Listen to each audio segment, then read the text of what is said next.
ఒక్క hospital start చేసి poor people కి సర్వీస్ చేయలేరా? అది మీ కూతురుతోనే చేయించాలన్న ఈగో ఏంటి మీకు?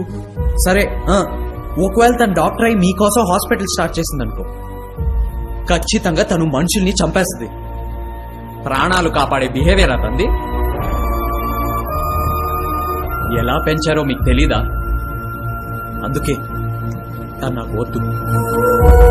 తను నన్ను ప్రేమించాక మాక్సిమం మారిపోయింది అనుకున్నాను. కానీ ఇక్కడికి వచ్చాక అర్థమైంది, అమ్మ మీదే అలిగి 5 ఏళ్లుగా అమ్మతోనే మాట్లాడట్లేదు. అమ్మని గౌరవించలేని ఆడది మొగుడినేం గౌరవిస్తుంది? మొగుడికే రెస్పెక్ట్ ఇవ్వని అత్త అల్లుడికేం విలువిస్తుంది? 20 ఏళ్లుగా భరిస్తున్నాను ద మోస్ట్ ఈగోస్ట్ ఫాదర్. అది చాలు నా లైఫ్ కి. ఆయన వల్ల నా సిస్టర్ పెళ్లి చెడి.